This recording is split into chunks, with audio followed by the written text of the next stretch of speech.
Então, irmãos, como eu estava voltando ao raciocínio, a gente percebe então que o aperfeiçoamento da igreja, na corrupção, é justamente um assunto muito importante que a gente deve praticar hoje em dia, para que a gente se torne perfeitos, sem faltar nada, né? A perfeita imagem de Cristo, para poder a gente alcançar a salvação, chegar à maturidade e alcançar a salvação eterna, tá bom?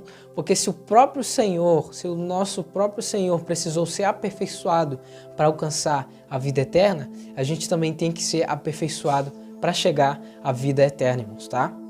Porque nenhum discípulo é maior do que seu mestre, né? E nenhum servo é maior do que o seu Senhor. Porque hoje é muito comum pessoas pensarem assim, que na salvação, quando a gente receber um novo corpo incorruptível, a gente vai receber um novo caráter. Mas o que eu estou querendo dizer é que tem pessoas que elas se confiam nisso. Elas falam assim, eu estou pecando aqui hoje, mas quando eu receber um novo corpo incorruptível, eu vou parar de pecar. Irmãos, o que nós vamos receber é um corpo incorruptível. O caráter é moldado aqui, agora, nessa terra, nesse exato momento que você está vendo esse vídeo. É nesse momento que o caráter vai ser moldado. E Cristo, ele veio para salvar o nosso corpo e revestir ele de incorruptibilidade para poder a gente ter a vida eterna, tá? O caráter, o nosso agir, a nossa personalidade é moldada aqui agora pelo Espírito Santo. O homem perfeito, o homem amadurecido, o homem que chegou ao aperfeiçoamento completo, ele é composto por Espírito, que é o Espírito Santo, tá? Também o corpo e a alma, tá? O Espírito Santo é aquele que vai moldar, o Espírito Santo é aquele que vai dar forma, vai dar a estatura, tá? E o Espírito Santo é o Espírito de quem? É o Espírito de Deus, é o Espírito do Senhor. Então, o Espírito de Deus, ele vai nos moldar a imagem de Deus, tá? Essa é a função principal do Espírito. A gente vai ser inspirado por Deus a ser a imagem de Deus. E qual que é a imagem de Deus, meus irmãos? A imagem de Deus é Jesus Cristo. Então nós vamos ser moldados à imagem de Deus, que é Jesus Cristo. Nós vamos ser semelhantes a Jesus Cristo. Esse é o Espírito Santo. Todo homem, ele tem essa vida que eu tenho aqui, você tem, todos nós temos essa vida, é por meio do sopro de vida. Mas o sopro de vida, ele é atemporal. Você vê que ele vem na carne, ele é criado e depois ele sai e a carne morre. Mas o Espírito Santo não, irmãos. O Espírito Santo é eterno. Ele é atemporal, ele não foi criado. Ele vem do próprio Deus. Ele é eterno, assim como o próprio Deus. Então é o Espírito Santo que vai nos moldar e nos dar a vida eterna. A primeira vida foi conferida por meio de um sopro. A segunda, que é a vida eterna, vai ser conferida por meio do Espírito Santo, o Espírito vivificante. E é por isso que Paulo fala que o primeiro homem foi feito alma vivente, porque ele recebeu o sopro de vida e se tornou vivente. O segundo, ele já tinha um sopro de vida, que era o Espírito Santo. Ele veio e agora ele se tornou vivificante, porque ele dá esse Espírito para vivificar os mortos, tá bom? Então, aquele que vai moldar, dar a estatura, a perfeita imagem de Deus e vai vivificar como o sopro de vida. Só que sendo eterno, é muito mais. Deus, ele fala mais ou menos assim: o Espírito procederá de mim, pois tenho criado todo o fôlego. O fôlego de vida, esse sopro de vida que nós temos, ele foi criado. Mas o Espírito, que é eterno, vai proceder de quem? De Deus. Agora, a carne. A carne é esse nosso corpo que nós temos aqui. Por causa da corrupção, por causa do desgaste, por causa do envelhecimento, aumenta os desejos. As nossas vontades são maiores. E a maioria das nossas vontades, ou quase todas, elas são contra a vontade de Deus. Por exemplo, a ira. A ira pode levar você a ter um desejo de fazer o mal para o seu próximo. E essa não é a vontade de Deus. Que a mãe do pecado é o quê? É o desejo, é a vontade. Principalmente a vontade que não vem de Deus, tá? Então, nesse corpo há muitos desejos. Então, sua vontade vai ser o quê? Não fazer a vontade de Deus. Essa é a carne que vai receber a incorruptibilidade, a eternidade. A alma, ela fica entre o espírito e entre a carne. Se a alma escolhe o espírito, ela é vivificada. Se a alma escolhe a carne, ela é o quê? Ela é morta, tá? Esse é o corpo, alma e espírito que compõem o homem perfeito. E Nosso Senhor, ele fala uma coisa muito interessante a respeito desse assunto. Ele vai falar assim: o espírito está pronto, mas a carne é fraca. Ou o espírito está pronto, além do mais a carne é fraca. O que Jesus quer dizer com isso? O que Nosso Senhor quis dizer com isso, irmãos? Em outra passagem, o Nosso Senhor vai dizer assim, irmãos, que o meu poder se aperfeiçoa nas fraquezas. Então o poder de Deus, o poder do Nosso Senhor se aperfeiçoa onde? Na fraqueza. Então é necessário a carne estar fraca para que o poder do Espírito seja aperfeiçoado em nós. E o poder do Espírito, ele aperfeiçoando-nos, ele nos torna a imagem de Cristo, amadurecidos para a salvação eterna, tá? E o que é carne fraca e o espírito forte e tal? Eu vou explicar aqui para vocês com um provérbio indígena que eu achei muito interessante, tá? Tem um provérbio indígena que diz assim, que um jovem índio, ele foi pedir conselhos dos mais sábios ali da tribo, né? E o seu avô, ele disse, né, que dentro de nós há dois lobos, o lobo do bem e o lobo do mal. O lobo do bem é aquele que executa as ações boas, né, fazendo as coisas boas que vai agradar a todos. Mas o lobo do mal é contra, que é a ira, a impaciência, que vai o quê? Que vai causar confusão e divisão, né, no meio do povo. E os dois guerreiam dentro de você. Um quer fazer o bem e outro quer fazer o mal. E aí o jovem índio perguntou, mas qual dos dois que vence? E aí o avô dele responde, aquele que você mais alimenta. Trazendo para nós, irmãos, seria mais ou menos assim. Em nós há duas substâncias, o espírito e a carne. E os dois guerreiam entre si, como Paulo fala ali em Gálatas, né?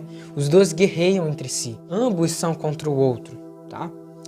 E aí, qual que vence? Aquele que você mais alimenta. Se você alimenta o espírito vai ser mais forte e a carne vai ser mais fraca. Ou se você alimenta mais a carne vai ser mais forte e o espírito vai ser mais fraco. Aquele que você mais alimenta é aquele que vence, tá, irmãos? Por isso que nós devemos alimentar o quê? O espírito. Como que a gente alimenta o espírito? Fazendo a vontade de Deus, negando a nossa carne. Não desprezando a nossa carne, mas o que eu estou querendo dizer é desprezando os desejos que a nossa carne tem. Porque Paulo fala que carne e sangue não vão herdar o reino de Deus. Não vão herdar. E o que ele quer falar com carne e sangue? Carne está se referindo ao nosso corpo. O sangue, ele está falando da nossa alma.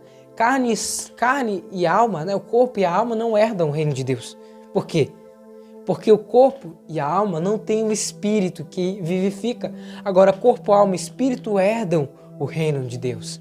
E esses que não têm o Espírito Santo, que é o Espírito vivificante, Jesus vai falar assim, deixe que os mortos sepultem os seus próprios mortos.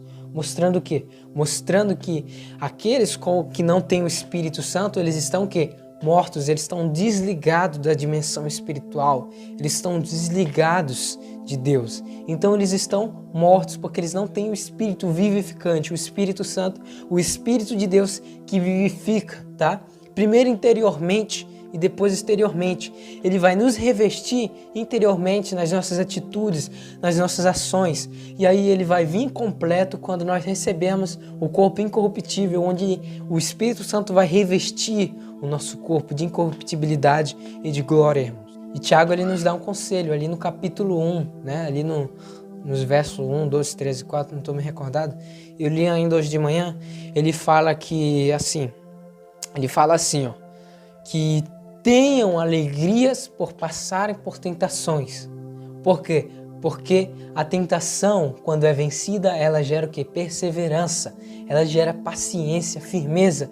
E essa firmeza, quando ela está completa, ela vai nos aperfeiçoar para que não falte nada em nós. Para que não falte nada, absolutamente nada em nós, mas que a gente seja a perfeita imagem de Jesus Cristo, nosso Senhor, a perfeita imagem de Deus, tá? Por que quer ter alegria na tentação? Porque é na tentação, irmãos, quando você vence a tentação, a carne está enfraquecendo. E quanto mais você vence a tentação, mais o Espírito vai estar forte em você. Mais o Espírito vai estar forte e a carne vai ficar mais fraca. Gerando o quê? Firmeza. Gerando paciência, perseverança. E basicamente o que é mais forte vai superar o que é mais fraco. Agora, se o Espírito está pronto, se o Espírito está forte, pronto, ou seja, se a perseverança chegou ao estado que deve chegar para que você seja amadurecido, o espírito mais forte vai superar a carne que é mais fraca. E é por isso que nossos irmãos da igreja primitiva, eles conseguiam ser martirizados sem negar a fé. Por quê? Porque o espírito estava pronto. O Espírito Santo ele já é pronto, mas ele estava pronto naquelas pessoas, nos nossos irmãos. Quando o espírito está mais forte, gera perseverança, você vence as tentações, a ponto de que você chegue a ser perfeito e nada lhe falte. Você chega à perfeita imagem de Deus, irmãos. E é isso que a gente deve buscar todos os dias. Não estou falando de amilenismo, nem de milênio, nem desses reinos que vai vir vindouro, mas eu estou falando do reino atual, reinar sobre a terra, tá? O que é reinar sobre a terra? Reinar é ter poder, ter controle, ter domínio, tá? E o que seria a terra? A terra seria nosso corpo. Irmãos, nós devemos reinar sobre a terra. Cristo fala que o reino ele chega dentro de nós, esse reino começa, tá? E não exterior. Então, para a gente reinar no futuro com Cristo, é necessário a gente reinar agora, nesse nosso corpo. O que é reinar sobre a terra? Reinar sobre a terra é ter domínio sobre esse nosso corpo. Ora, eu vou fazer uma pergunta aqui para você. Já que a gente fala tanto de milênio, tanto de reinar sobre a terra e tudo mais, como que você quer reinar sobre vários corpos desse tipo que vai existir no milênio, se você não consegue nem reinar sobre o seu próprio corpo? Se você não tem domínio nem sobre você mesmo, como que você vai ter domínio sobre as nações? Irmãos, é muito sério isso, irmãos. A gente precisa mudar. Você tem que ter domínio próprio. Agora eu vou fazer uma pergunta aqui para você. O que está faltando ainda para você perdoar aquela pessoa com a qual você está de mal?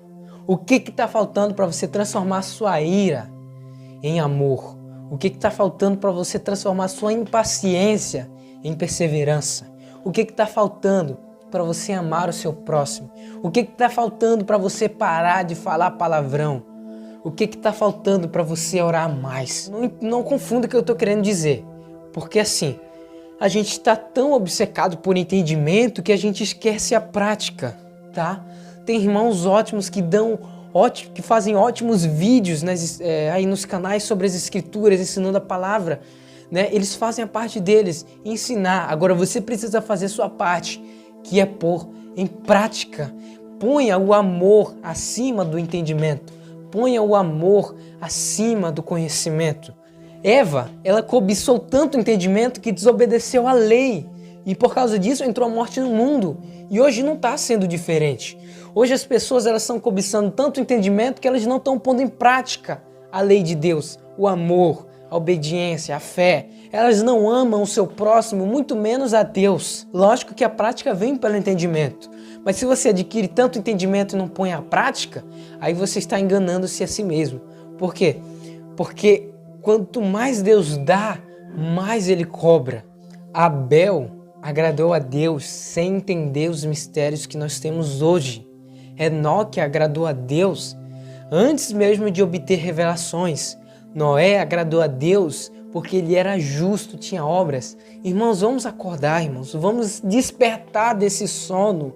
Vamos procurar mais alimentar os frutos do Espírito Santo e deixar mais os nossos desejos. Será que você passa mais tempo no celular ou orando? Será que você passa mais tempo no celular ou lendo a Bíblia? Será que o dinheiro que você pega, você ajuda o seu próximo? Será que você consegue ter amor pelo seu próximo como Deus te pede? Eu vou finalizar esse vídeo aqui, tá?